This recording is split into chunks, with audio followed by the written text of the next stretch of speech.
Hey, another unedited video with a little bit more sleep this time, so I hope that I'm a little bit more clear. I'm not going to fully correct everything, all the mistakes I made from the previous video about my tips for uh, race in this country. But I do want to clarify one point. I said that everybody is some degree racist, and I realize that that is a very globalizing statement, and I would like to have a chance to say it again. Um, I think it is highly likely that the culture of America has made people experiencing it um, a form of racist and in terms of how it forms our thoughts. And I was thinking about the best way of illustrating this, and so I'm going to try something. So bear with me if it doesn't work, but maybe it'll work for some of you. But here it is. All right, forget everything that I said. I'm going to just we're totally shifting to something else. Okay, so close your eyes and listen.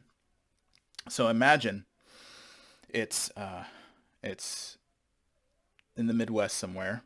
Um, it's in a chillier, it's a colder climate, and there's a family of four, a boy and a girl in the back seat, father behind the wheel, mother in the passenger seat, and they're driving Christmas Eve to go to a grandparents' house.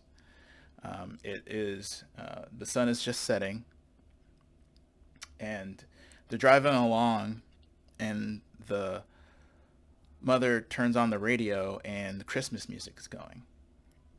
And so they start singing, "The weather outside is frightful," and funny enough, that's when it starts to rain.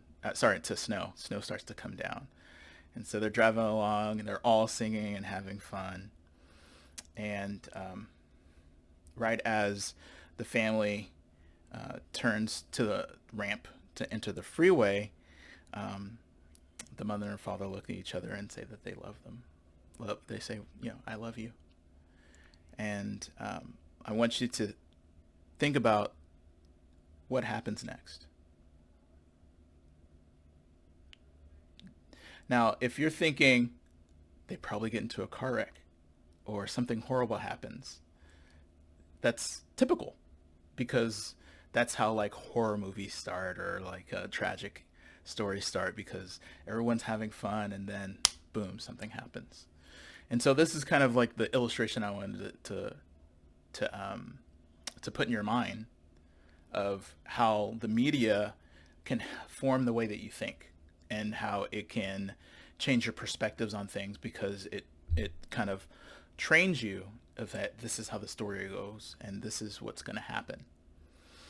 Okay, now I hope that point was clear, but to put a little bonus on there, if you're thinking about this family, how many of you were thinking that the family was white? Let that settle in for a bit. And now I hope that illustrates how the media and what we take in can really affect the way that we think without us really realizing it. All right. Thank you.